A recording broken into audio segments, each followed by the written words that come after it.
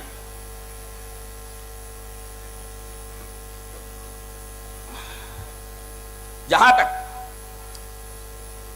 نبی کریم صلی اللہ علیہ وسلم کے زندہ رہنے کا معاملہ ہے، اس نے استدلال یہ کیا کہ نبی کریم صلی اللہ علیہ وسلم کے بارے میں عقیدہ یہ ہے کہ نبی مرے نہیں ہیں، آپ نے انتقال نہیں کیا ہے.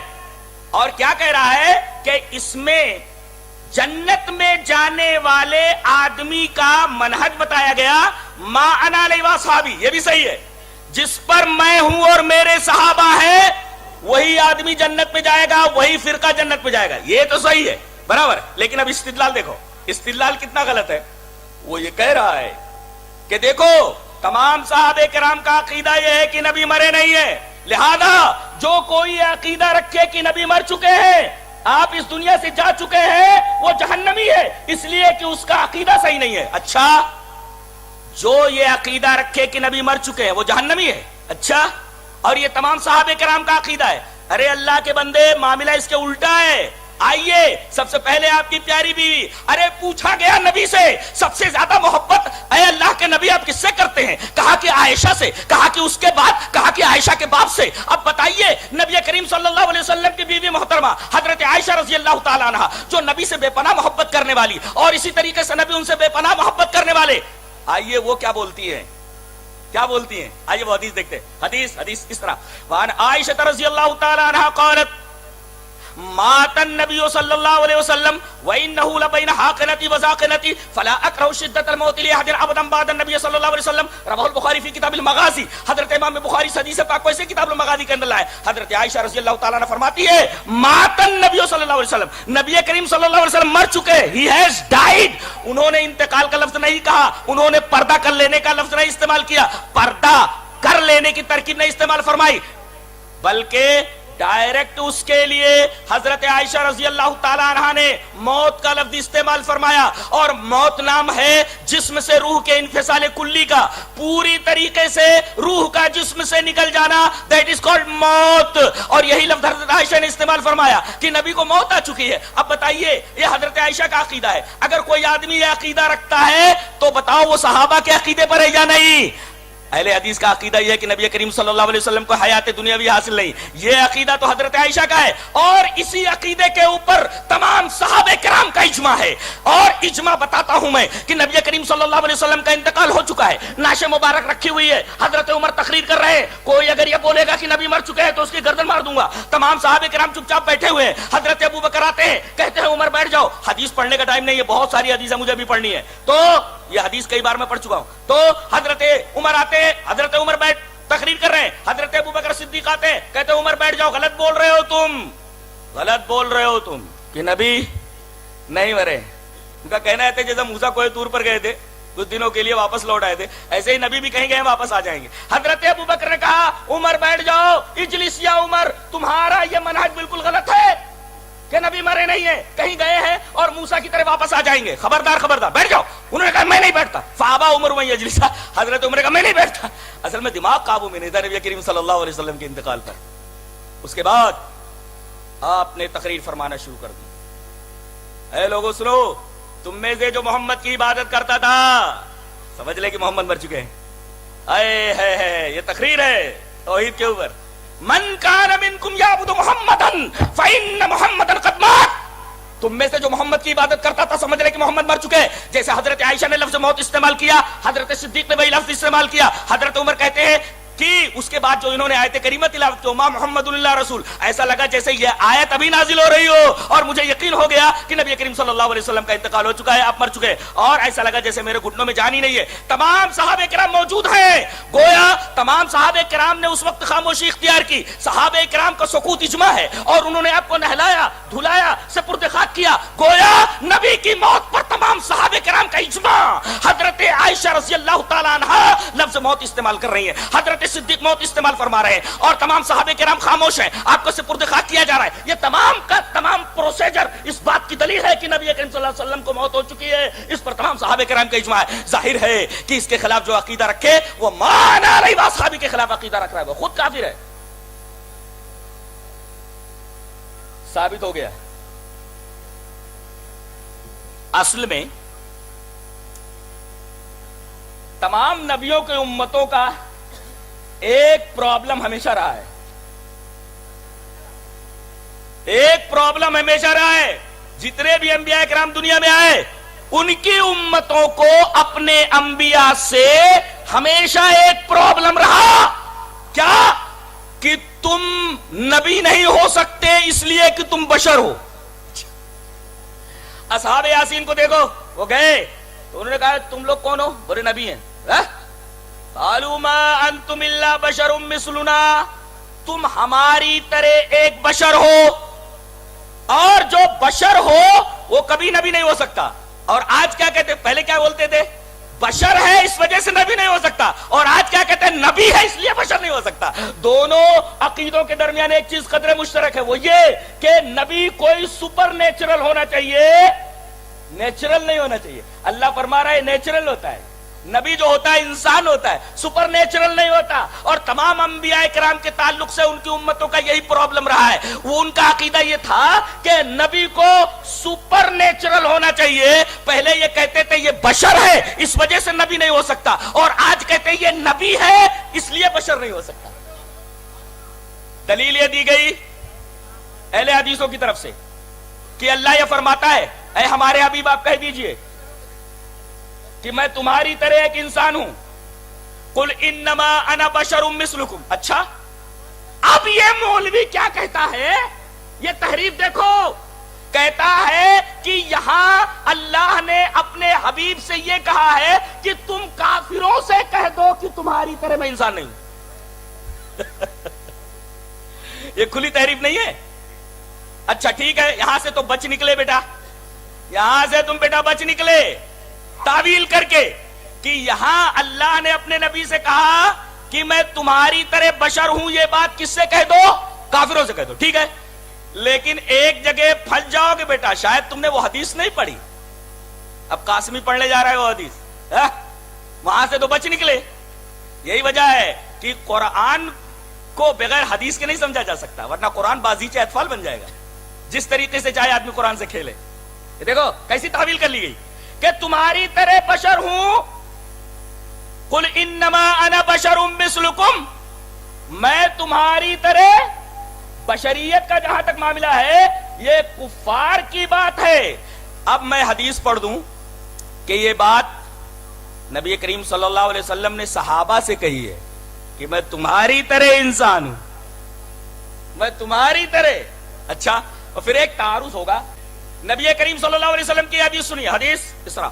وعن عبداللہ رضی اللہ تعالیٰ عنہ قال صلی رسول اللہ صلی اللہ علیہ وسلم فزاد او نقص قال ابراہیم والوہم منی فقیل ازید یا رسول اللہ ازید فی صلاة شیئن فقال انما انا بشر مثلکم انسا کما تنسون فاذا نسی احدکم فلیسجد سجدتین وهو جالس ثم تحول رسول اللہ صلی اللہ علیہ وسلم فسجد سجدتین. رواہ مسلم فی کتاب المساجد. حضرت امام مسلم اس حدیث پاک کو ایسے کتاب المساجد کے اندر لائے ہیں، اور راوی حضرت عبداللہ ابن مسعود ہے. حضرت عبداللہ ابن مسعود فرماتے ہیں کہ نبی کریم صلی اللہ علیہ وسلم نے ایک نماز پڑھائی، غالباً زیادہ ہو گئی تھی یا کم ہو گئی تھی. یہ ابراہیم کو وہم ہوا ہے. فزاد او نقص، نماز کم ہو گئی یا زیادہ ہوئی؟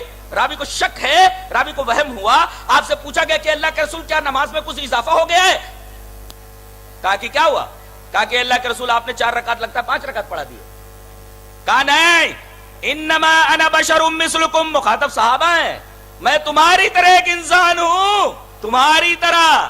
میں بھولتا ہوں جیسے تم بھولتے ہو. یا بشریت کا خاصہ بتایا گیا، جیسے انسان بھولتا ہے ویسے نبی بھی بھولتا ہے. دیکھو یا انسا کما تنسون، اور تم میں سے کوئی اگر بھول جائے تو بیٹھ کر کے 2 سجدے کر لے پھر سلام پھیر دے، اور نبی نے ایسا ہی کیا. دیکھیے یہاں نبی کریم صلی اللہ علیہ وسلم نے صحابہ کرام سے یہ کہا کہ میں تمہاری طرح انسان ہوں، لہذا کوئی تعویل اور چلنے والی نہیں ہے. ایک اعتراض بندے نے یہ کیا کہ نبی کریم صلی اللہ علیہ وسلم نے کہا ایکم مثلی، اے میرے صحابہ کیا تم لوگ میرے مثل ہو. اب دیکھو یہ تو ایسے ہی ہوا جیسے کوئی آدمی یہ کہے یا ایھا الذین آمنوا لا تقربوا الصلاۃ، اے ایمان والو نماز کے قریب نہ جاؤ، بس چھٹی ہو گئی، نماز پڑھنا ہی نہیں ہے. ارے آگے پڑھ کیا ہے، بیک گراؤنڈ دیکھ، کس تناظر میں کہا جا رہا ہے نماز کے قریب مت جا. وانتم سکارا، جب تو حالت نشہ میں ہو. اور ایک بات یاد رکھو، کسی بات کو سیاق سے کاٹ کر، کانٹیکسٹ سے کاٹ کر اپنا مطلب تو بنایا جا سکتا ہے، لیکن پوری بات سامنے آنے کے بعد مطلب حل نہیں ہوتا. یہاں تو اگر سیاق سے بات کو کاٹ دیا جائے تو یا ایھا الذین آمنوا لا تقربوا الصلاۃ کا مطلب ہوا اے ایمان والو نماز کے قریب نہ جاؤ. سیاق پورا کا پورا دیکھو، وانتم سکارا کہا گیا، جب تم حالت نشہ میں ہو تو تم لوگ نماز کے قریب نہ جاؤ، یہ بات کہی گئی ہے. یہاں بھی ایسے ہی ہے، نبی نے ایک دفعہ فرمایا ایکم مثلی، اے میرے صحابہ کیا تم لوگ میری طرح ہو. تو بظاہر ایسا لگتا ہے جیسے انما انا بشر مثلکم سے یہ حدیث ٹکرا رہی ہے. اور عجیب بات تو یہ ہے کہ یہ روایت بخاری شریف کی ہے. اے میرے صحابہ کیا تم میری طرح ہو، اس کا مطلب تم میری طرح نہیں ہو. اب اس کو سیاق سے کاٹ کر مولوی نے اپنا مطلب حل کر لیا، اپنا الو سیدھا کر لیا. لیکن الو سیدھا نہیں ہوا، الو سیدھا نہیں ہوا. سیدھا کیسے ہوا، میں پھر ٹیڑھا کر دے رہا ہوں. نبی کریم صلی اللہ علیہ وسلم نے ایک دفعہ فرمایا کہ دیکھو تم لوگ صوم وصال مت رکھو. یہ پس منظر ہے اس کا. صوم وصال کا مطلب کیا، کانٹینیو بغیر بیچ میں گیپ کیے روزہ رکھتے رہنا. یہ صوم وصال ہے، یہ حرام ہے، جائز نہیں ہے. آج روزہ رکھا، کل ایسے پرسوں روزہ رکھتا رہے، روزہ رکھتا رہے، روزہ رکھتا ہے. صوم داؤدی کا حکم آپ نے دیا ہے کہ آدمی ایک دن چھوڑ دے ایک دن روزہ رکھے، ایک دن چھوڑ دے ایک دن روزہ، کانٹینیوس روزہ نہ رکھے رمضان کے علاوہ، مسلسل کئی مہینوں تک وغیرہ.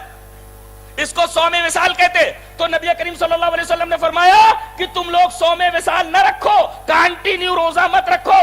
تو صحابہ کرام نے پوچھا فَإِنَّكَ تُوَاصِلُ، اے اللہ کے رسول آپ تو صوم وصال رکھتے، مسلسل روزے رکھتے چلے جاتے، بیچ میں آپ گیپ نہیں کرتے اور اس کے لیے ہمیں منع کر رہے ہو. تب نبی کریم صلی اللہ علیہ وسلم نے فرمایا ایکم مثلی، کیا تم میری طرح ہو، میرا رب مجھے کھلاتا ہے، میرا رب مجھے پلاتا ہے. یہ دیکھیے یہ نبی کا خاصہ بیان کیا گیا ہے، یہ نہیں کہا گیا، یہ خصوصیت ہے نبی کی. اس خصوصیت میں کوئی شریک نہیں ہے. جہاں تک بشریت کی بات ہے، بشریت میں سب شریک ہے. یہاں خصوصیت کے اندر شرکت کی بات کہی جا رہی ہے. کیسا اس نے اپنا الو سیدھا کرنے کی کوشش کی اور کیسا میں نے اس کی چونچ پکڑ لی ہے. چونچ پکڑ لی ہے میں نے اس کی. بیٹا بھاگ نہیں سکتا، چونچ نہیں، ایک گٹھیا ایسے پکڑ لیا، نہیں سے بھاگ نہیں سکتا تو. ایکم مثلی کہنے سے بات حل نہیں ہوئی، پورا سیاق دیکھنا ہے. خصوصیت میں تم میری طرح نہیں ہو، بشریت میں تم میری طرح ہو. یہ کہاں ثابت ہو، تم میری طرح نہیں ہوئے، کہاں ثابت ہوا؟ ثابت نہیں ہوا، ثابت نہیں ہوا.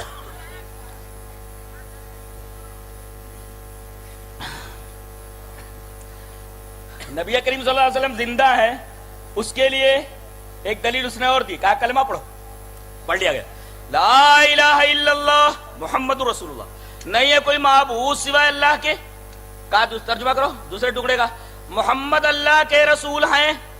کہا کہ تھے کیوں نہیں کہتے، تھے کیوں نہیں کہتے؟ ارے بھائی تھے کیوں کہیں گے، وہاں کانا وانا تھوڑی ہے، وہاں نہ کانا ہے، نہ اندھا ہے، نہ بہرا ہے. تو محمد الرسول اللہ، محمد اللہ کے رسول ہیں. پوچھا یہ گیا کہ بتائیے محمد کیا ہے. اب میں مولوی سے پوچھ رہا ہوں، تم نے ترکیب پڑھی ہے؟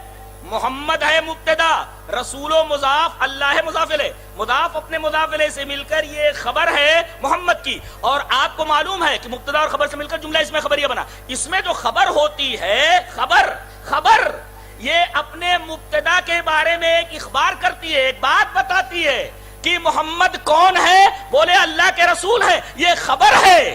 گویا رسول اللہ ہے، محمد نہیں ہے. یہ مطلب ہے آپ کی رسالت قیامت تک ہے، آپ رسول ہیں، وہ تو قیامت تک کے لیے محمد ہیں. یہ اس جملے سے کہاں ثابت ہے؟ لہذا دھوکہ دینے کی کوشش کی، گھیچا پکڑ لیا گیا، اس کا گھیچا پکڑ لیا گیا. اللہ کے رسول ہیں تو رسالت تو قیامت تک کے لیے، محمد ہے، یہ کہاں ہے، یہ کہاں ہے؟ یہ تو مطلب نہیں ہے محمد ہیں، ایسا نہیں ہے. محمد اللہ کے رسول ہیں، رسول ہیں تو قیامت تک رسول ہیں. اب وہی میں نے بتایا کی صفت موجود رہتی ہے اگرچہ موصوف موجود نہ رہے. وہ جو مقدمہ میں نے بیان کیا پہلے، وہ مقدمہ یاد رہے تو ساری چیزیں حل ہو جاتی ہیں. اور میں نے اس مقدمے کو حدیث پاک سے معید کیا ہے اور اسے موثق کیا ہے اور مضبوط بنایا ہے. دوسری دلیل، اللہ کے رسول کو جو مختار کل نہ مانے وہ جہنمی ہے. اچھا چلیے پہلے قرآن سے دلیل، اس لیے کہ اہل حدیث پہلے قرآن کی دلیل دیتا پھر حدیث کی دلیل دیتا. پہلے قرآن کی دلیل لو.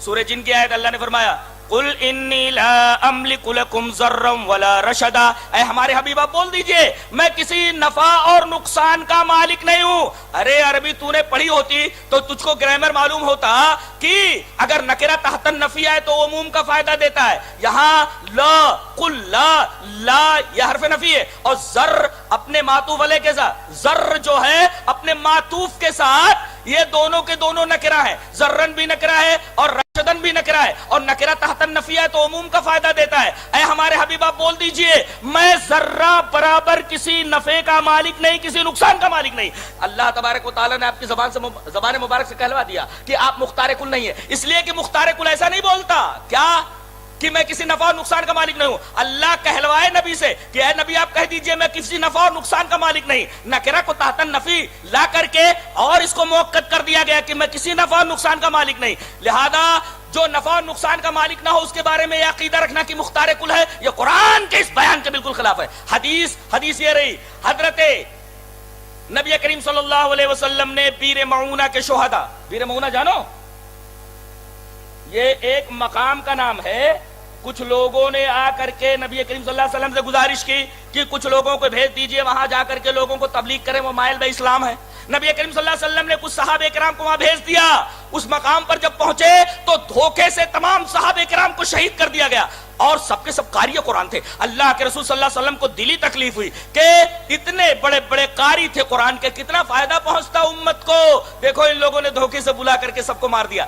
دائی کا مارنا، دیکھو نبی کریم صلی اللہ علیہ وسلم، یہ دعوت کی اہمیت اور علماء کی اہمیت معلوم ہوئی. سمجھو اس کو، بہت اچھا پوائنٹ نکال رہا ہوں اس حدیث پاک سے. نبی کریم صلی اللہ علیہ وسلم نے تقریباً 1 مہینے تک ان کے حق میں بد دعا فرمائی، قنوت نازلہ پڑھی ہر نماز کے اندر، نہ ان کے بارے میں بد دعا فرمائی کہ اللہ ان کو ہلاک کر دے، ان کو تباہ و برباد کر دے. دیکھیے اللہ کے رسول نے ان کے اوپر 1 مہینے تک مسلسل بد دعا کیوں کی؟ اس لیے کہ قرآن کے قاری داعی اسلام مارے گئے تھے. اللہ کے رسول صلی اللہ علیہ وسلم کی نگاہ میں ایک داعی اسلام کی کیا اہمیت ہے اندازہ لگا لیجیے، جس کے بارے میں قنوت نازلہ 1 مہینے تک پڑھ کر کے ان کے حق میں بد دعا کی، اس لیے کہ سب قاری لوگ مارے گئے تھے جو لوگوں تک قرآن پہنچاتے، جو لوگوں تک اسلام کی دعوت پہنچاتے. یہاں علماء کی اور قرآن کے قارئین کی اور قرآن پڑھانے والے، حدیث پڑھانے والے علماء کی عظمت کا اندازہ ہوا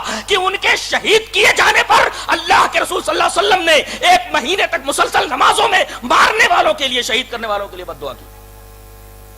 اچھا اس کے بعد اللہ تبارک و تعالی نے آپ کو منع کر دیا، کہا کہ ہو سکتا ہے کہ ان میں سے کچھ لوگ اسلام لے آئے. اے اللہ، اے میرے رسول، آپ ان کے بارے میں اب بد دعا نہ کریں. 1 مہینے کے بعد آپ کو منع کر دیا گیا. اچھی طرح یاد رکھو، سوال یہ ہے کہ اگر آپ کو دلی تکلیف پہنچی اور آپ مختار کل ہیں، مختار کل ہیں، تو آپ کو اللہ سے کہنے کی کیا ضرورت ہے؟ آپ خود نہ ہلاک کر دیتے سب کو. سمجھ میں بات آئی؟ ارے مختار کل ہے، سب کچھ کر سکتے، تو اللہ سے درخواست کرنے کی کیا ضرورت ہے؟ مختار کل کو چاہیے کہ وہ اپنے پاور کو استعمال کرے، اپنے اختیار کو استعمال کرے اور آپ کے صحابہ کو قتل کرنے والوں کو خود سزا دے. مختار کل کا یہ مطلب ہوتا ہے. اور چلیے ایک نقطہ اور بتا دیتا ہوں. ابو طالب کو محبت ہے اپنے بھتیجے سے اور بھتیجے کو محبت ہے اپنے چچا سے. چچا سے کہہ رہے ہیں آپ لا الہ الا اللہ کہہ دیجئے، میں قیامت کے دن آپ کی گواہی دوں گا. وہ کہتے ہیں کہ میں نار کو پسند کرتا ہوں مگر آر کو نہیں، اور اپنے باپ دادا کے دین پہ مر گئے. آپ کو بہت تکلیف پہنچی، آپ کے لیے آیت نازل ہوئی انک لا تہدی من احببت، آپ ہدایت نہیں دے سکتے جس سے محبت کرے، آپ ہدایت نہیں دے سکتے یہ جملہ بتا رہا ہے قرآن حکیم کا، اور حدیث پاک میں جو استعمال کیا گیا کہ آپ مختار کل نہیں ہے۔ مختار کل کا مطلب یہ جو چاہے کرے، یہاں اپنے چچا کو جس سے محبت کر رہا ہے نبی اس کو ہدایت نہیں دے پا رہا ہے، اور آیت اتر رہی ہے کہ آپ ہدایت نہیں دے سکتے اس کو جس سے آپ محبت کریں، یہ مختار کل ہونے کی نفی ہے۔ ایک دلیل دی گئی کہ جشن 100 سالہ مناتے ہیں لوگ، دیوبند میں منایا گیا، 100 سال پر ایک جشن منایا گیا، ٹھیک ہے۔ اہل حدیث مدرسوں میں بھی کبھی کبھی جشن منایا جاتا ہے، جلسے کیے جاتے ہیں۔ استدلال مولوی کا دیکھو کتنا قبیح اور کتنا شنی اور کتنا بھونڈا استدلال ہے کہ وہ کہتا ہے کہ تم لوگ جشن 100 سالہ منا رہے ہو، جشن 100 سالہ، اب جشن 100 سالہ منا رہے ہو، اگر ہم نبی کریم صلی اللہ علیہ وسلم کی پیدائش کا جشن منائیں تو اس میں کیا حرج ہے؟ یہ دیکھو یہ استدلال صحیح ہے؟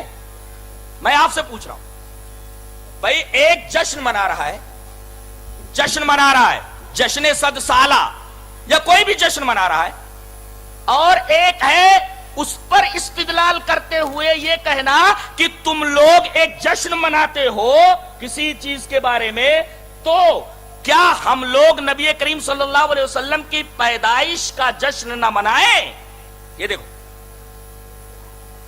سوال یہ ہے کہ یہ جو جشن 100 سالہ ہے یہ دین ہے یا دنیا ہے؟ یہ بتائیے پہلے، یہ دنیا ہے۔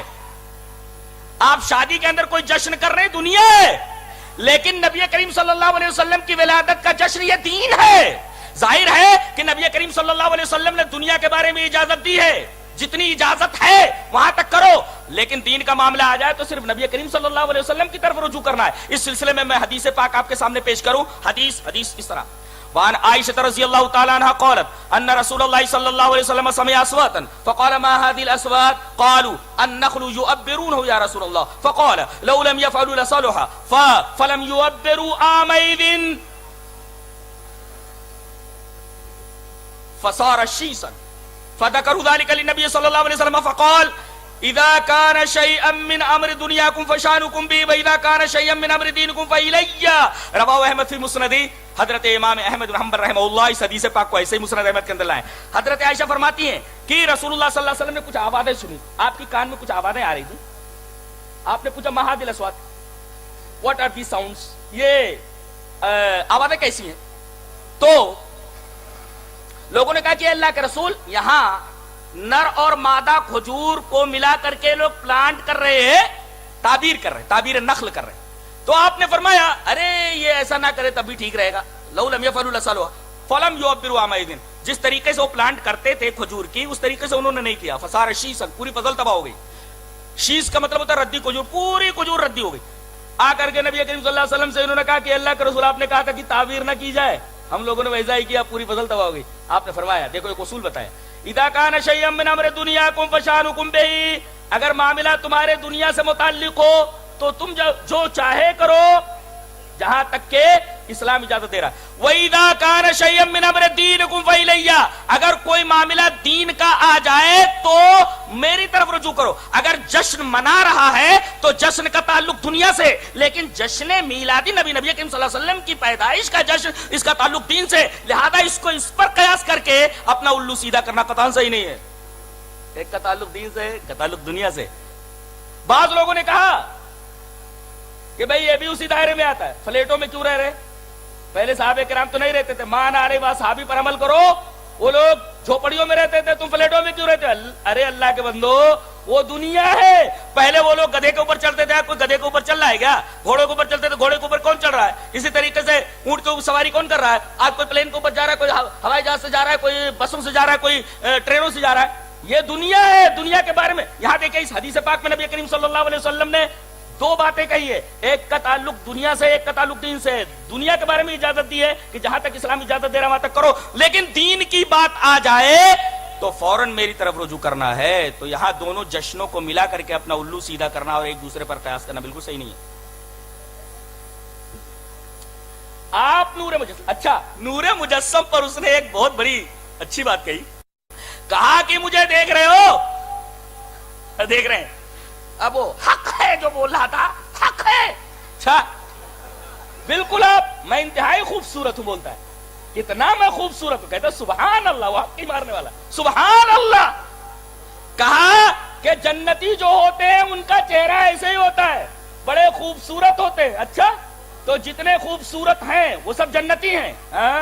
اللہ صورتوں کو دیکھتا ہے. چلیے اس کی اس بیوقوفی اور حماقت کا رد پہلے حدیث سے کرتا ہوں, پھر عقل سے, پہلے نقل سے پھر عقل سے. حدیث اس طرح, وعن ابی ہریرہ رضی اللہ تعالی عنہ قال قال رسول اللہ صلی اللہ علیہ وسلم ان اللہ لا ينظر الى صوركم واموالكم ولكن ينظر الى قلوبكم واعمالكم, رواہ مسلم فی کتاب البر والصلۃ والآداب. حضرت امام مسلم اس حدیث پاک سے کتاب البر کے اندر لائے, راوی حضرت ابو ہریرہ ہے. حضرت ابو ہریرہ فرماتے ہیں کہ نبی اکرم صلی اللہ علیہ وسلم نے ارشاد فرمایا, اللہ تمہاری صورتوں کو نہیں دیکھتا, تمہارے مالوں کو نہیں دیکھتا, بلکہ تمہارے دلوں کو دیکھتا, تمہارے عملوں کو دیکھتا. فیصلہ صورت کے اوپر نہیں ہوگا, فیصلہ مال کے اوپر نہیں ہوگا, بلکہ فیصلہ دل کے اوپر ہوگا اور عمل کے اوپر ہوگا. یہ تو رہی حدیث سے دلیل کی آدمی کا چہرہ خوبصورت ہو, بہت زیادہ حسین ہو, بہت بظاہر ایسا نورانی نظر آئے تو آدمی جنتی ہے, نہیں. بلکہ ایک صاحب کے بارے میں کہا گیا پیر صاحب کا چہرہ کتنا نورانی ہے, تو ایک صاحب نے کہا پیر صاحب ابھی سیلون سے, بیوٹی پارلر سے 1 گھنٹے کے بعد نکل کر آ رہے ہیں. پوچھا گیا, کہا گیا ارے پیر صاحب کا ہاتھ کتنا نرم ہے. گویا پیر صاحب کا ہاتھ کا نرم ہونا یہ پیر صاحب کی بزرگی کی دلیل. اگر جنگل چٹا ہے یہ پیر جنگل چٹا ہے. ارے کام کرنے والوں کے ہاتھ کھردرے ہوتے, مضبوط ہوتے, یہ کام وام تو کرتا نہیں. فاتحہ نیاز کے اوپر تو زندگی بسر ہو رہی ہے, صدق و خیرات کے اوپر تو زندگی بسر ہو رہی ہے, اور اسی صدق و خیرات فاتحہ نیاز کے اوپر تو اس کی زندگی بسر ہو رہی ہے. جنگل چٹا ہے یہ, اسی وجہ سے اس کا ہاتھ بڑا نرم ہے. یہ جنگل چٹائی ہے, یہ کوئی نورانیت نہیں ہے, اور اسی طریقے سے یہ کوئی پیر ہونے کی علامت نہیں ہے کہ لوگ مرید ہو جائیں. جنگل چٹا ہے یہ.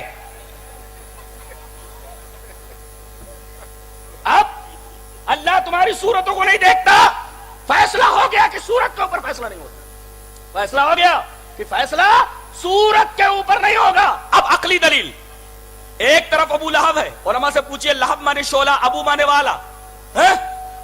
ایک گھڑی ساز کے یہاں گئے ہم جدہ میں, میں نے کہا ذرا ایک پٹا لگا دو. کہا کہ ابو حدید اور ابو جلدہ, یہ چمڑے کی لگاؤں یا لوہے کی؟ اب دیکھو ابو جلدہ بول رہا ہے چمڑے والا, چمڑا والا, اور ابو حدید بول رہا لوہے کی لگاؤ, وہ چین جو لوہے کی ہوتی وہ لگاؤ. ابو حدید اور ابو جلدہ, میں نے کہا ابو جلدہ لگا دے بھائی. تو ابو مانے والا, تو ابو لہب مانے شعلے والا. اتنا خوبصورت تھا نبی کریم صلی اللہ علیہ وسلم کا یہ دشمن کہ اس کا چہرہ جیسے شعلہ ہو, اتنا نورانی تھا. تو ایک طرف ابو لہب ہے جس کا چہرہ خوبصورت ہے, دوسری طرف میرا بلال ہے. کھڑا کر دو دونوں کو, فیصلہ. ارے اس پر تو نعرہ لگ جاتا تھا, نعرہ نہیں لگاتے. ایک طرف ابو لہب ہے شعلے جیسا چہرہ, اور دوسری طرف میرا کالا بلال ہے. کیا ابو لہب کے اوقات ہے کہ میرے کالے بلال کے سامنے کھڑا ہو سکے؟ ارے جس کے بارے میں نبی نے فرمایا, ارے ابو لہب جو خوبصورت ہے اس کے بارے میں سورہ کریمہ اتری, آیت نہیں سورہ اتری, تبت یدا ابی لہب, ابو لہب تباہ ہو, اس کے دونوں ہاتھ ٹوٹ جائے, اس کے بارے میں پوری سورہ کریمہ نازل ہوئی. یہ ہے ابو لہب جس کا چہرہ بڑا خوبصورت. اور ہمارا کالا بلال ہے, نبی کریم صلی اللہ علیہ وسلم معراج میں گئے, جنت میں تشریف لے گئے, کہا اے بلال میں جنت میں تمہارے کھڑاؤں کی آواز اپنے آگے آگے سن رہا ہوں. ایک طرف ابو لہب ہے خوبصورت چہرے والا, دوسری طرف میرا کالا بلال ہے. بڑا اوقات کیا ہے ابو لہب کی جو میرے کالے بلال کے سامنے کھڑا ہو سکے. میں بڑا خوبصورت ہوں, بیوٹی پارلر سے نکل کر کے آیا تھا, بڑا خوبصورت ہوں. خوبصورت ہونا, ابو لہب بھی بہت خوبصورت تھا. اور میں کہوں کہ تم حضرت بلال کے دشمن ہو, ابو لہب کے دوست ہو تم, حضرت بلال کے دشمن ہو تم. دلیل یہ حدیث پاک. عن انس رضی اللہ تعالی عنہ قال امر بلال ان يشفع الاذان وان يوتر الاقامه الا الاقامه, رواہ البخاری فی کتاب الاذان. حضرت امام بخاری سے حدیث پاک سے کتاب الاذان کے اندر ہے. حضرت انس فرماتے ہیں کہ نبی نے حضرت بلال کو حکم دیا کہ اذان ڈبل دے اور اقامت کہری کہے. ان سے ذرا پوچھئے کہ بلال سے تمہیں اگر دوستی ہے، بلال سے محبت ہے، تو بلال کو جو نبی نے حکم دیا کہ اذان دو تو ڈبل ڈبل اور اقامت کہو تو ایک کہری، یہاں حضرت بلال کو حکم یہ دیا گیا کہ اذان ڈبل ڈبل دیں، کلمات ڈبل ڈبل کہیں اور اقامت کہری کہے۔ تم تو اقامت بھی کہری کہتے ہو اور اذان بھی، اقامت بھی دوہری کہتے ہو اور اذان بھی دوہری۔ کہتے ہیں کہ اہل حدیثوں کا اتنا برا عقیدہ ہے کہ یہ کہتے ہیں کہ اگر نماز میں گدھے کا خیال آ جائے تو نماز نہیں ٹوٹتی، اور اگر نبی کا خیال آ جائے تو نماز فاسد ہو جاتی ہے۔ یہ کس بدبخت کا عقیدہ ہے؟ یہ تو الزام مالا الزم ہے۔ منطق پڑھی ہے، منطق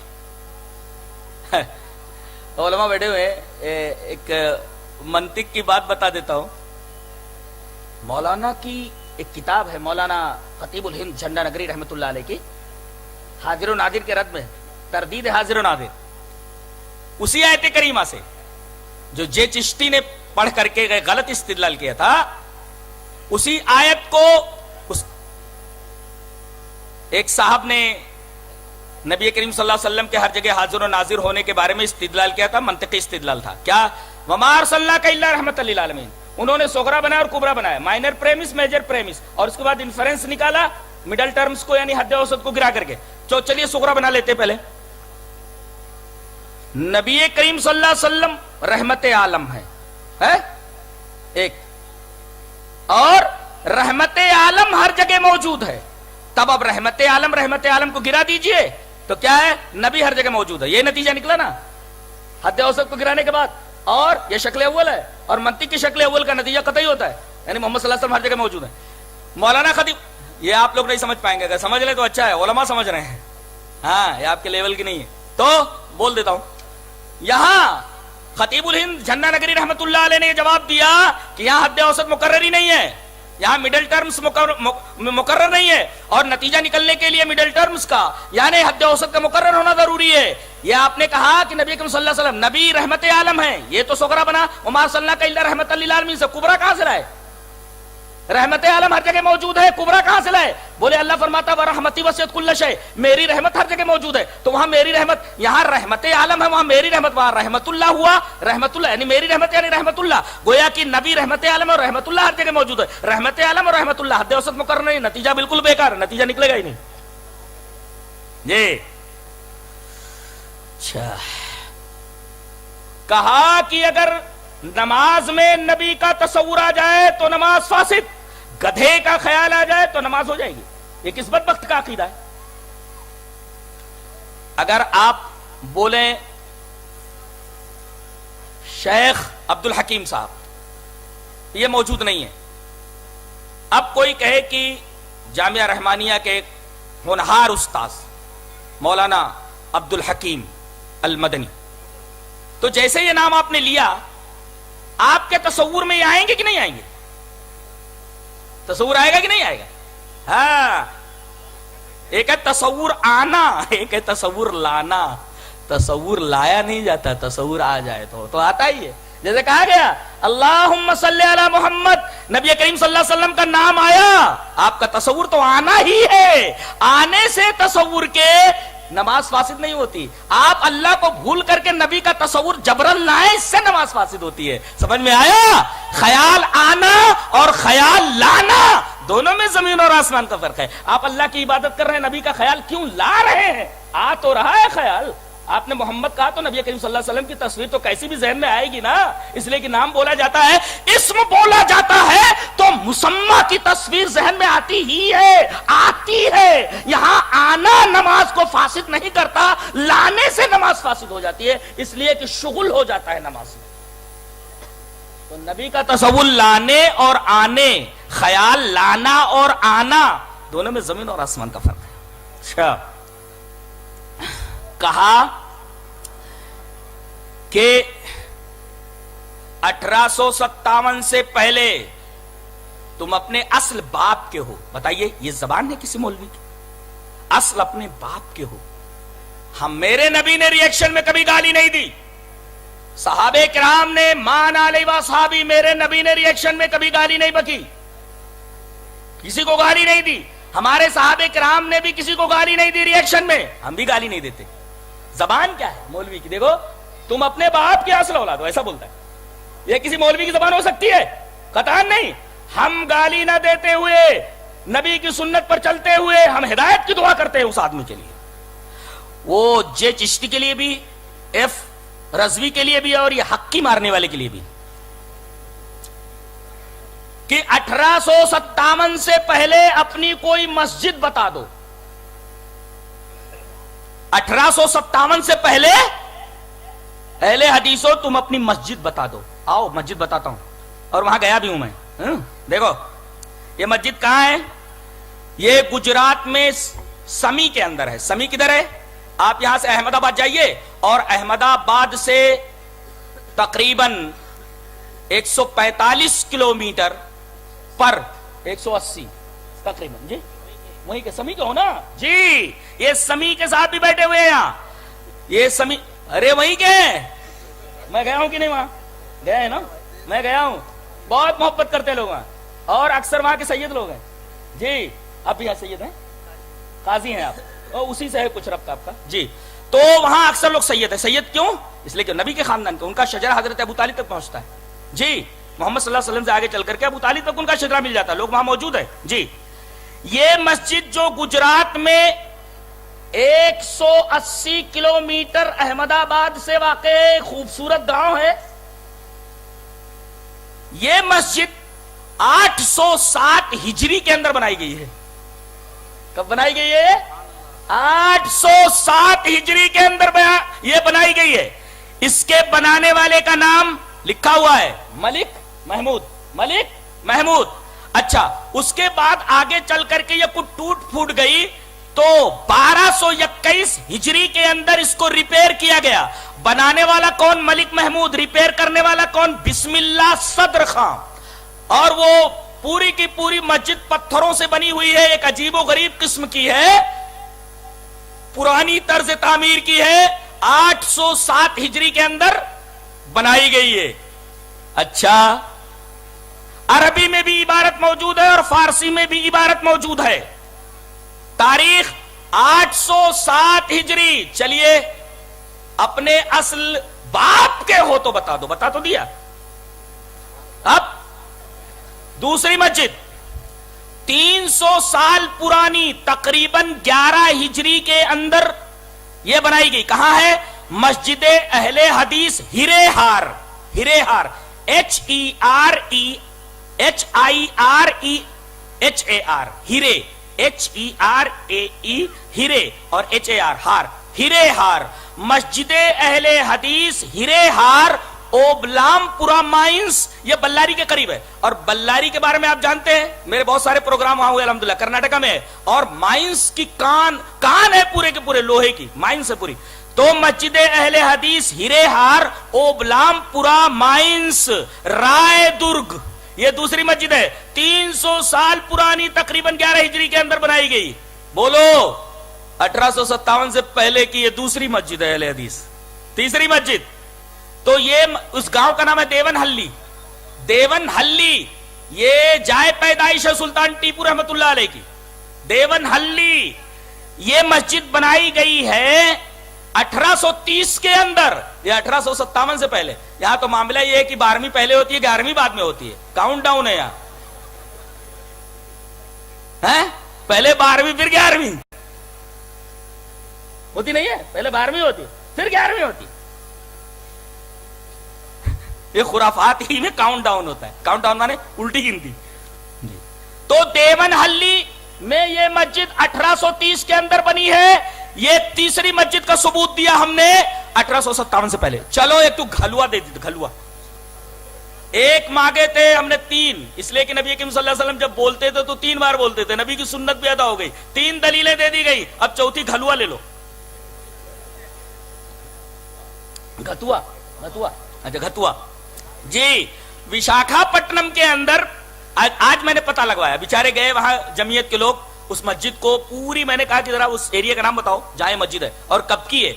بتایا انہوں نے کہ 1261 کی ہے. 1844 میں بنائی گئی حاجی ابو سرنگ ماسک فورٹ کے ایریے میں. فورٹ کے ایریے میں اس مسجد کا نام ہے حاجی ابو سرنگ ماسک. یہ بنائی گئی ہے 1261 ہجری میں، جو ایکول ہے 1844 کے اندر. 1844 کے ایکول ہے یہ. سمجھ میں آیا؟ تو یہ 4 مسجدوں کا تذکرہ میں نے کر دیا. اور اب ایک تحقیقی جواب جو قرآن کا جواب ہے. ایک بات یاد رکھو کہ حق ہمیشہ قلت کے اندر ہوتا ہے، کثرت میں نہیں.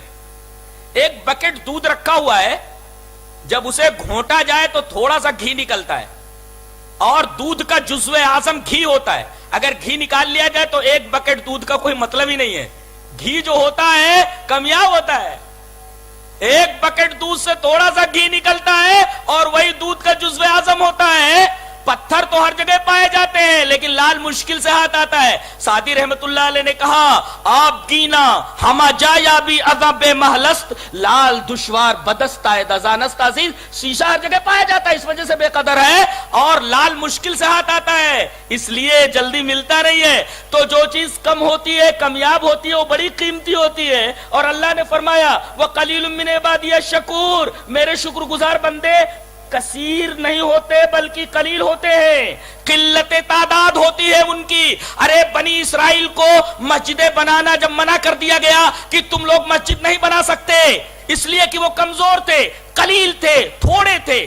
وقت کے حکمرانوں نے ان کو آزادی کے ساتھ مسجد بنانے نہیں دیا، تو اللہ تبارک و تعالی نے حکم دیا. آیت کریمہ موجود ہے سورہ یونس کی، وَجَعَلُوا بُيُوتَكُمْ قِبْلَةً، تم اپنے گھروں کو مسجد بنا لو. لہذا اگر اہل حدیث کہیں رہے ہوں، بیچارے طاقت نہ رہی وہ مسجد بنانے کی، یا حکمرانوں نے انہیں مسجد نہ بنانے دی ہو، تو اللہ کے حکم سے وَجَعَلُوا بُيُوتَكُمْ قِبْلَةً، اپنے گھروں کو مسجد بنا لو، اپنے گھروں میں نماز پڑھتے رہے. کیا نماز پڑھنے کے لیے ہر وقت ہر جگہ مسجد ضروری ہوتی ہے؟ قطعاً نہیں. یہ ایک تحقیقی جواب ہے جو دیا گیا. لہذا اب ہم تم سے سوال کرتے ہیں، کہ تمہارے امام سے پہلے نور من نور اللہ کا عقیدہ کسی شارح نے لکھا، کسی محدث نے لکھا؟ نہیں لکھا. بتاؤ یہ کہ بریلیت سے پہلے، بریلویت سے پہلے اور بریلی سے پہلے، تمہارے امام سے پہلے، بتاؤ تم صحابہ کے زمانے میں دیکھے جاتے ہو؟ پتہ نہیں. تابعین کے زمانے میں تمہارا عطا پتہ ہے؟ قطعاً نہیں. تبع تابعین کے زمانے میں تمہارا عطا پتہ ہے؟ کچھ بھی نہیں. ارے تم تو یہ بتا نہیں سکتے کہ تم کب سے ہو صحابہ کرام، اس لیے کہ تمہاری جو اوریجن ہے، اصل ہے عقیدے کی، وہ تو بہت بات کی ہے. صحابہ کرام کے زمانے میں تم ہو؟ نہیں ہو. تابعین کے زمانے میں ہو؟ نہیں ہو. تبع تابعین کے زمانے میں ہو؟ نہیں ہو. ارے خیر القرون میں نہیں ہو تو پتہ یہ چلا کہ تم بات کے ہو. اور یہی 3 قرون بہتر قرون ہے. آئیے وہ حدیث پڑھ لیتے. حدیث اس طرح، وہاں عبداللہ رضی اللہ تعالیٰ عنہ نبی صلی اللہ علیہ وسلم قال خیر الناس قرنی ثم الذین یلونهم ثم الذین یلونهم ثم یجیء اقوام تسبق شہادت احدهم یمینه ویمین شہادته قال ابراہیم وکانوا یضربوننا علی الشہادت والعہد، رواہ البخاری فی کتاب الشہادات. نبی کریم صلی اللہ علیہ وسلم نے ارشاد فرمایا سب سے بہتر لوگ میرے زمانے کے لوگ ثانی صحابہ کا دور، ثم الذین یلون پھر تابعین کا دور، ثم الذین یلون پھر تبع تابعین کا دور. بتاؤ ان ادوار کے اندر تم ہو ہی نہیں. اور ان ادوار کے اندر کون ہیں؟ اہل حدیث ہیں، سب اہل حدیث ہیں، سب کے سب. بلکہ ان کا نام حدیث کی کتابوں میں لکھا ہوا ہے. ترمذی شریف تم پڑھتے پڑھاتے ہو، وہاں لکھا ہوا ہے اہل الحدیث نام، نہیں لکھا ہے؟ ارے ترمذی پڑھائے بغیر تم کو دستار نہیں دی جاتی، دستار بندی نہیں ہوتی. ارے اسی ترمذی شریف کے اندر ہمارا نام لکھا ہوا ہے. تم اپنا نام بتاؤ کسی حدیث کے اندر، البریلویہ، البریلوی دکھاؤ. اور اہل الحدیث، اصحاب الحدیث، آؤ دکھاتا ہوں میں. حدیث اس طرح. وعن معاویہ بن قرۃ عن ابی قال قال رسول اللہ صلی اللہ علیہ وسلم اذا فسد اہل الشام فلا خیر لكم لا تزال طائفة من امتی لا يزرهم من منصورين لا يزرهم من خذلهم حتى تقوم الساعة. قال محمد بن اسماعیل قال علی بن ملدینی هم اصحاب الحدیث رواه الترمذی فی کتاب الفتن. حضرت امام ترمذی حدیث پاک کو ایسے کتاب الفتن کے اندر لائے. راوی حضرت معاویہ بن قرہ، وہ فرماتے ہیں اپنے باپ سے روایت کرتے ہوئے کہ نبی کریم صلی اللہ علیہ وسلم نے ارشاد فرمایا کہ میری امت کا ایک گروہ ہمیشہ حق کے اوپر رہے گا، غالب رہے گا، منصور رہے گا. اور ایک بات اور فرمائی گئی کہ ان کو رسوا کرنے والے کبھی بھی کامیاب نہیں ہو سکتے، کبھی ان کو تکلیف نہیں پہنچا سکتے قیامت تک. اب حضرت امام بخاری رحمت اللہ علیہ، یہ امام بخاری کی بات آ گئی تو ایک بات بولتا ہوں، جے چشتی نے یہ کہا کہ امام بخاری شافعی ہیں، الحمدللہ سب سنی ہیں. کون سے سنی ہے؟ بخاری. تم جیسے. ارے انہوں نے تو یہ حدیث نقل کی ہے حضرت عائشہ کی کہ نبی کریم صلی اللہ علیہ وسلم کو موت آ گئی ہے، تم تو مانتے ہی نہیں، پھر امام بخاری کا نام کیوں لیتے ہو؟ امام بخاری شافعی تھے. اچھا یہ نقطہ یاد رکھو کہ امام بخاری کے علاوہ جتنے بھی محدثین ہیں سب کے سب مجتہد ہیں، مقلد کوئی بھی نہیں ہے. امام بخاری کے بارے میں کہنا کہ وہ شافعی تھے، آؤ بتاتا ہوں کہ امام بخاری امام شافعی کے مقلد نہیں تھے. دلیل؟ ارے جگہ جگہ بخاری شریف کے اندر، یہ دیکھو علماء بیٹھے میں بخاری شریف پڑھاتے ہیں، اور میں تو حدیث کا ایک ادنا طالب علم ہوں، میں صرف پڑھتا ہوں. جی میں نے یہ پڑھا کہ جگہ جگہ حضرت امام بخاری رحمت اللہ علیہ نے شفافے کو الٹی چھری سے ذبح کیا ہے. بتائیے جس امام کی تقلید کرتے ہوں اس امام کو الٹی چھری سے ذبح کر رہے ہیں، مقلد کیسے ہوئے؟ دلیل دیتا ہوں کیسے الٹی چھری سے ذبح کر رہے ہیں. نبی کریم صلی اللہ علیہ وسلم کی حدیث ہے اذا اشتد الحر فابردوا بالصلاۃ، جب گرمی سخت ہو جائے تو نماز کو ٹھنڈا کر کے پڑھو. گرمی جب سخت ہو جائے، مثلا گرمی کے دن میں ذرا ظہر جو ایک دم آفتاب نصف نہار پر ہوتا ہے ذرا ٹھنڈا کر کے پڑھو ظہر کو.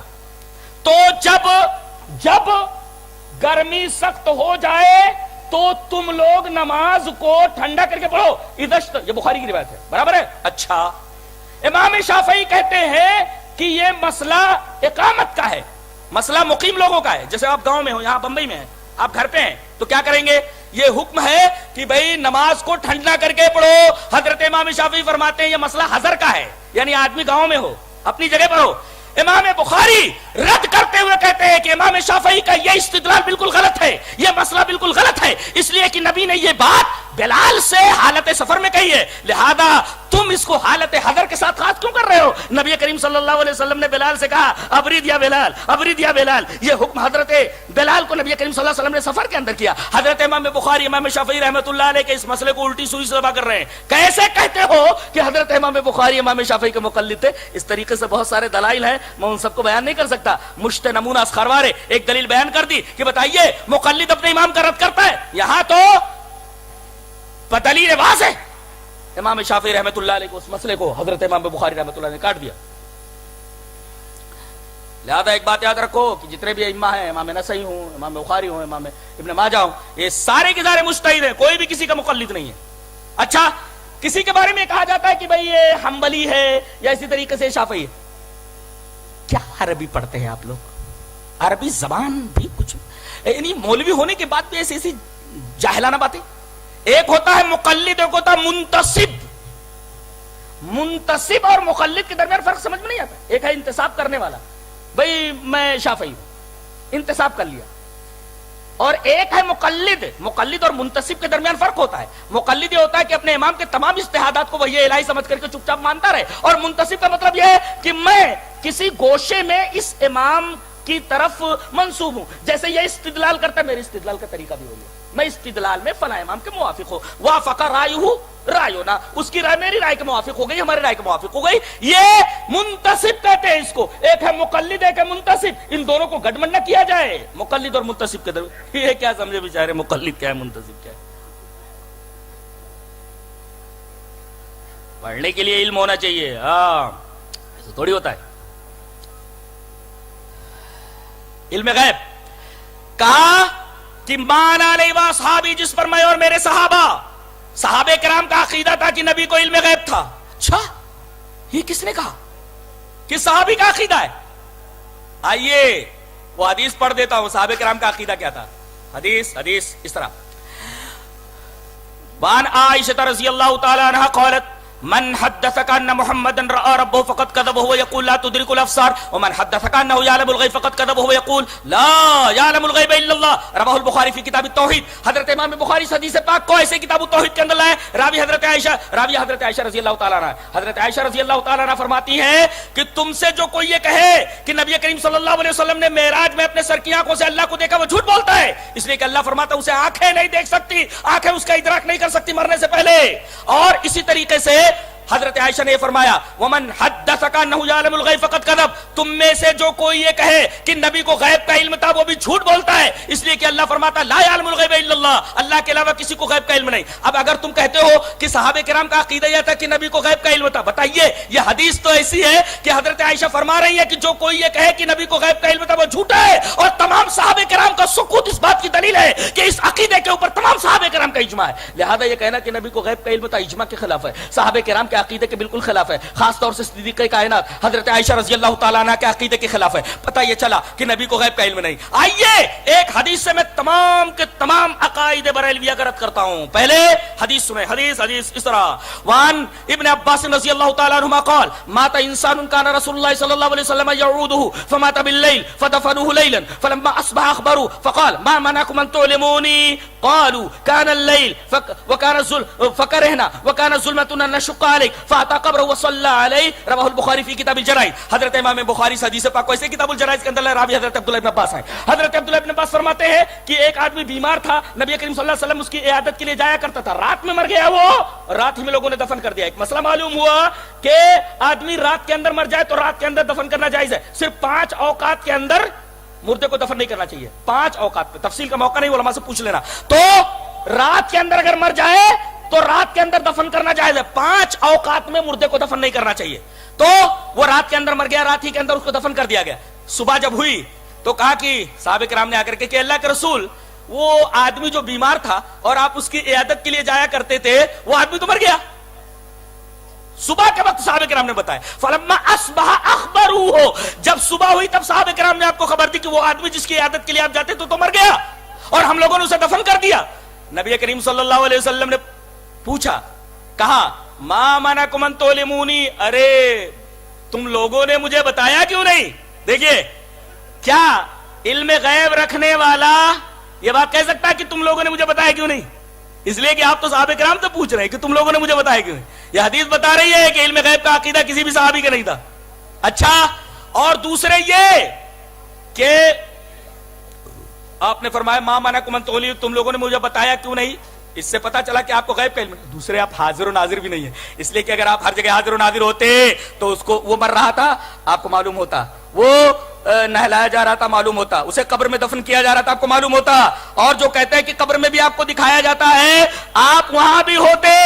نبی کریم صلی اللہ علیہ وسلم کا یہ کہنا کہ تم لوگوں نے مجھے بتایا کیوں نہیں، یہ آپ کے حاضر و ناظر نہ ہونے کی دلیل ہے۔ تو علم غیب آپ کو نہیں، آپ حاضر و ناظر بھی نہیں۔ اچھا، کہا کہ تم لوگوں نے مجھے بتایا کیوں نہیں، رات میں بتا دیتے۔ کہا کہ اللہ کے رسول رات تاریک تھی، رات تاریک تھی۔ اب میں آپ سے ایک بات بولتا ہوں، یہاں لفظ استعمال کیا گیا وکان ظلمتن، ظلمتن، رات تاریک تھی۔ بتائیے جو آدمی سراپا نور ہو، نور کو تاریکی سے کیا ڈر؟ اگر آپ نور سے بنے ہوئے ہوتے تو پھر آپ کو تاریکی سے کیا ڈر ہوتا؟ پتہ یہ چلا کہ صحابہ کرام کا عقیدہ یہ تھا کہ آپ نور کے بنے ہوئے نہیں، آپ صرف نور ہدایت ہے۔ آپ کو تاریکی سے اسی طریقے سے نقصان ہوتا تھا جیسے عام لوگوں کو تاریکی سے نقصان ہوتا ہے کہ آدمی تاریکی میں کہیں پھسل کے گر جائے وغیرہ۔ آپ دیکھ رہے ہیں، آپ فاتا قبر و صلی اللہ علیہ، پھر آپ پوچھ رہے ہیں اس کی قبر کہاں ہے، دلونی علی قبر، آپ کو اس کی قبر بھی معلوم نہیں ہے، آپ پوچھ رہے ہیں اس کی قبر بتاؤ، پتا ہے یہ قبر ہے۔ آپ آئے اور آپ نے وہاں نماز جنازہ پڑھی، اس کا مطلب جو نماز جنازہ نہ پڑھ سکے اکیلا بھی قبر کو سامنے کر کے نماز جنازہ پڑھ سکتا ہے، یہ مسئلہ بھی معلوم ہوا۔ عالم الغیب ہونے کا رد ہوا، حاضر و ناظر ہونے کا رد ہوا، اور آپ کے نور ہونے کا رد ہوا۔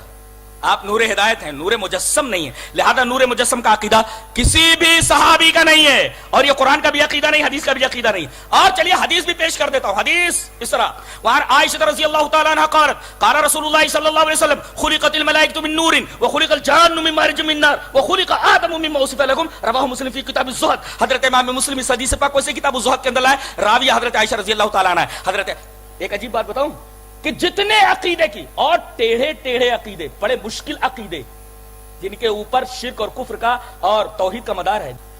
اب ایک بات اور بول دوں، اس کے بعد پھر بات کو ختم کرتا ہوں۔ دوسرا مقرر بھی یہاں اسٹیج پر آدھ ہم کا ہے تو ان کو بھی موقع دینا ہے۔ اب یہ دیکھیے، یہ پہلے صاحب تھے اور دوسرے صاحب کون ہیں؟ یہ دوسرے صاحب یہ ہیں ایف رضوی۔ ایف رضوی یہ صاحب بڑے بد زبان ہیں، اللہ ان کو ہدایت دے۔ انہوں نے خطیب مسجد نبوی جن کا نام عطیہ سالم ہے، کیا پڑھتے ہیں یہ؟ عطیہ سالم، یہ ان کا مبلغ علم ہے. ذالک مبلغ من العلم. ان کو عطیہ اور عطیہ پڑھنا نہیں آتا ہے. اچھا ہمارے ایک عالم ہے علامہ احسان الہی ظہیر, ان کا نام لینا نہیں آتا. یہ پہلے علامہ احسان الہی, یہ احسان کیا ہے؟ وہ تو باب افعال کا مصدر ہے, اس کا مطلب یہ بالکل عربی سے نابلد ہے. جو احسان کو احسان پڑھتا ہو, اب وہ آپ نے معلوم ہے جو بچوں کو معلوم ہوتے ہیں, مولانا لوگ کو بچوں کو سکھاتے ہیں. یہ احسان الہی ظہیر کو احسان بولتا ہے, عطیہ سالم کو عطیہ بولتا ہے. اور توجہ جو باب تفعول کا مصدر ہے, تکبر, اسی طریقے سے تمسک, اس وزن پہ توجہ, اس کو توجہ پڑھتا ہے. اس کا مطلب ہے عربی کے عین سے بھی واقف نہیں. احتیاط کی جمع لاتا ہے احتیاطوں, جبکہ احتیاط یہ مصدر ہے اور مصدر جنس ہوتا ہے جمع کے لیے اور واحد کے لیے. اس کو کیا پڑھا رہا ہوں میں؟ بول دو پڑھ لے میرے پاس آ کر کے 2-3 سال. جی تو یہ حال ہے اس شخص کا, رٹو ہے رٹو. جی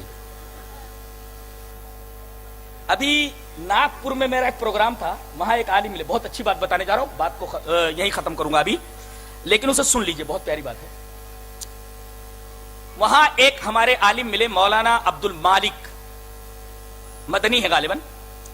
انہوں نے کہا کہ ایف رضوی جو ہے ان کے 3 بڑے بڑے مرید تھے. ایک مرید کا نام آفاق مرزا, یہ نوجوان لڑکا ہے, اس کے ساتھ 2 اور تھے. انہوں نے ایف رضوی صاحب نے ان تینوں کو بشمول آفاق مرزا اور 2 اس کے ساتھی, یہ دین سے ذرا جڑے ہوئے تھے, کہا جا کر عبد المالک اس وہابی سے پوچھو کیا بخاری پڑھتا پڑھاتا ہے, میں ثابت کر دوں گا بخاری سے کہ بخاری میں رفع الیدین نہ کرنے کی بات کہی گئی, اور ایک روایت سے ثابت کر دوں گا کہ بخاری شریف کے اندر رفع الیدین سے منع کیا گیا ہے. اچھا اب یہ بیچارے آئے تینوں مولانا عبد المالک صاحب کے پاس, کہا کہ شیخ یہ جو ہے ایسا ہے کہ یہ حدیث, کہا کون سی حدیث؟ تو انہوں نے کہا ابو حمید ساعدی کی روایت ہے. ابو حمید ساعدی کی روایت جو بخاری میں ہے وہ در حقیقت کتاب التشہد میں ہے. امام بخاری رحمۃ اللہ علیہ رفع الیدین کا مسئلہ ثابت کرنے کے لیے نہیں لا رہے, وہ تشہد میں لا رہے اس کو. ابو حمید ساعدی کی روایت برابر ہے. اس میں اتنا ہے کہ نبی کریم صلی اللہ علیہ وسلم نے نماز میں یہ کیا, اس میں رفع الیدین کا تذکرہ نہیں ہے. ٹھیک ہے, رفع الیدین کا تذکرہ نہیں ہے. اب تذکرہ نہ ہونے سے یہ لازم کہاں آتا ہے کہ رفع الیدین نہ کیا جائے؟ اب عبد المالک صاحب نے یہ کہا کہ اگر اسی صحابی سے ابو حمید ساعدی سے اگر میں ابن ماجہ کی تفصیلی روایت دکھا دوں اور اس میں اتنی جگہوں پر رفع الیدین ہے تو مان لو گے؟ راوی وہی ہے جو بخاری کا راوی ہے, بخاری کا جو صحابی ہے وہی صحابی ابن ماجہ میں بھی ہے. کہا کہ ہاں مان لیں گے. اب انہوں نے یہ حدیث پڑھ کر کے بتائی, کون سی حدیث ہے یہ حدیث دیکھو. عن ابی حمید الساعدی قال سمعته وهو في عشرة من اصحاب رسول اللہ صلی اللہ علیہ وسلم احدهم ابو قتادہ ابن ربعی. عبارت پڑھنے کے لیے نحو بہت اچھی طرح جاننا ضروری ہے, نہیں تو کیا کرتے لوگ, احدهم ابو قتادہ, ابو قتادہ کہ ابو قتادہ تھا کہ کیا ہے, یہ ایسے مار لیتے بعض لوگ, ڈما مار لیتے جن کو عربی نہیں آتی. جی ہاں بہت سارے لوگ ایسے عربی اور بھی کچھ آتی واتی نہیں ہے, بس ایسے ہی ٹھوک دیتے ہیں. عن ابی حمید الساعدی قال سمعت وهو في عشرة من اصحاب رسول الله صلى الله عليه وسلم احدهم ابو قتادة ابن ربعي قال انا اعلمكم بصلاة رسول الله صلى الله عليه وسلم كان اذا قام في الصلاة اعتدل قائما ورفع يديه حتى يحاذي بهما منكبيه ثم قال الله اكبر واذا اراد ان يركع رفع يديه حتى يحاذي بهما منكبيه فاذا قال سمع الله لمن حمده رفع يديه فاعتدل فاذا قام من السنتين كبر رفع يديه حتى يحاذي بهما منكبيه كما صنع حين افتتح الصلاة رواه ابن ماجه في اقامة الصلاة والسنة فيها. یہاں دیکھ رہے ہیں آپ راوی وہی ہے حضرت ابو حمید ساعدی, یہ روایت بھی صحیح ہے ابن ماجہ کی. جی یہاں یہ بتایا جا رہا ہے کہ وہ یہ کہہ رہے ہیں کہ میں نبی کی نماز پڑھ کر کے بتاتا ہوں. یہ نماز میں کھڑے ہوئے رفع الیدین کیا, پھر جب رکوع میں گئے تو رفع الیدین کیا, رکوع سے اٹھے سمیع اللہ لمن حمدہ کا رفع الیدین کیا, اور ان جگہوں پر انہوں نے رفع الیدین کیا. اب وہ بیچارہ حیران ہو گیا, بولے ایسا ہے کیا؟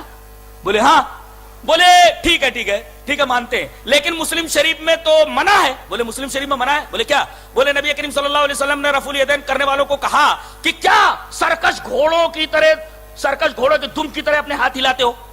کہا کہ سرکش گھوڑوں کے دم والی روایت میں رفع الیدین کیوں مانے تھے کیا؟ اب وہ روایت میں پڑھ دیتا ہوں, دیکھو کتنی. اچھا پہلے آپ سے یہ پوچھو, گھوڑا دم کیسے ہلاتا ہے؟ ایسے ایسے ہلاتا ہے یا ایسے ایسے ہلاتا ہے؟ رفع الیدین اوپر سے نیچے کی طرف ہاتھ کیے جاتے ہیں، اور گھوڑے کی فطرت ایسی ہے، اس کی نس اس طریقے کی بنائی گئی ہے پونچھ کے انتہا میں کہ وہ اوپر نیچے اٹھا ہی نہیں سکتا. رفع الیدین گھوڑا نہیں کر سکتا، اہل حدیثوں کو کرنا چاہیے. جی یہ رفع الیدین گھوڑا نہیں کر سکتا، گھوڑے کی دم اوپر اٹھتی ہی نہیں ہے، وہ تو دائیں بائیں گھماتا ہے. لہذا نبی کریم صلی اللہ علیہ وسلم کا یہ کہنا کہ تم سرکش گھوڑوں کی طرح اپنے ہاتھ دم کی طرح کیوں اپنے ہاتھوں کو ہلاتے ہو، اس کا مطلب صحابہ کرام دائیں بائیں اپنے ہاتھ کو ہلاتے تھے جیسے گھوڑا تم ہلاتا ہے. اب اس کو اگر رفع الیدین پر فٹ کیا جائے تو یہ مشاہدے کے بھی خلاف ہے اور حدیث کے خلاف. تو آئیے جابر بن سمرہ کی روایت میں پڑھ دیتا ہوں. ان جابر بن سمرہ رضی اللہ تعالی عنہ قال صلیت مع رسول اللہ صلی اللہ علیہ وسلم فكنا اذا سلمنا قلنا بأيدينا السلام علیکم السلام علیکم فنظر الینا رسول اللہ صلی اللہ علیہ وسلم فقال ما شأنكم تشيرون بأيديكم كأن اذناب خيل شمس اذا صلى احدكم فليلتفت الى صاحبه ولا يومي بيده رواه مسلم في کتاب الصلاة. حضرت جابر بن سمرہ فرماتے ہیں کہ میں نے رسول اللہ صلی اللہ علیہ وسلم کے ساتھ نماز پڑھی. ہم جب سلام پھیرتے تو اپنے ہاتھوں سے بولتے السلام علیکم ورحمۃ اللہ السلام علیکم ورحمۃ اللہ دائیں بائیں. دیکھو قلنا بأيدينا ہم اپنے ہاتھوں سے، نبی کریم صلی اللہ علیہ وسلم نے ہمیں دیکھا کہا کہ کیا ما شأنکم کیا بات ہے تشیرون بأیدیکم کأن اذناب خیل شمس جیسے گھوڑے تم ہلاتے ہیں ایسے تم اپنے ہاتھوں کو ہلاتے ہو. فإذا سلم احدکم فلیتفت الی صاحبہ اپنے ہاتھ سے اشارہ نہ کرے. یہاں ہاتھ سے اشارہ ہے، اس کا رفع الیدین سے کوئی تعلق ہی نہیں ہے. اور گھوڑے کے دم کا ہلانا آپ دیکھ لیجئے کس طریقے سے ہلاتا ہے. اس کا مطلب اس حدیث سے بھی اس نے غلط استدلال کیا ہے اور اس کا یہ استدلال بالکل باطل ہے. اس کا یہ استدلال بالکل باطل ہے. ایک بات آخر میں کہہ کر کے بات کو ختم کروں گا. کہتے ہیں یہ نبی کو نہیں مانتے، یہ علم غیب نہیں مانتے یا نبی کی ارے بھائی نبی کریم صلی اللہ علیہ وسلم کو ماننے کی ایک حد بتائی گئی. اللہ تبارک و تعالیٰ اور اس کے رسول نے جو حد بتا دیا ہمیں اسی طرح ماننا ہے، جو مرتبہ بتا دیا ہمیں اسی مرتبے تک رہنا ہے. اور دیکھو کچھ لوگ ذات کو مانتے ہیں بات کو نہیں مانتے. اگر کوئی آدمی صرف ذات کو مانتا ہے بات کو نہیں مانتا تو جنت میں نہیں لے جایا جا سکتا اس کو. ابو طالب ذات کو مانتے تھے بات کو نہیں مانتے تھے، تو ذات کو مانے بات کو مانے بغیر کوئی آدمی جنت میں نہیں جا سکتا. اصل چیز ہے آدمی بات کو مانے. معاملہ یہی گڑبڑ ہوتا ہے کہ کچھ لوگ ہیں جو صرف ذات کو مانتے ہیں بات کو نہیں مانتے. ہمارا جھگڑا تو یہی ہے کہ بھائی ذات اور بات دونوں کو مانو. تم خالی ذات کو مان رہے ہو بات کو نہیں مان رہے ہو. صرف ذات کو ماننے سے آدمی جنت میں نہیں جائے گا، بلکہ ذات کے ساتھ آپ کی بات کو بھی ماننا ضروری ہے. یہ تھا کچھ سوالوں کا جواب. ویسے بھی ان کے جتنے بھی سوالات ہیں آپ نے اس اندازہ کر لیا کہ کس طریقے سے یہ مغالطہ دیتے ہیں بالکل یہودیوں کی طرح لبس الحق بالباطل. اور ویسے بھی کھلیاوے کے لیے ہمارے لوگ کافی ہیں الحمدللہ. جی اللہ تبارک و تعالی ہمیں نیک عمل اور اچھی سمجھ کی توفیق عطا فرمائے. وآخر دعوانا الحمدللہ رب العالمین. لا الہ الا اللہ لا الہ الا اللہ لا الہ الا اللہ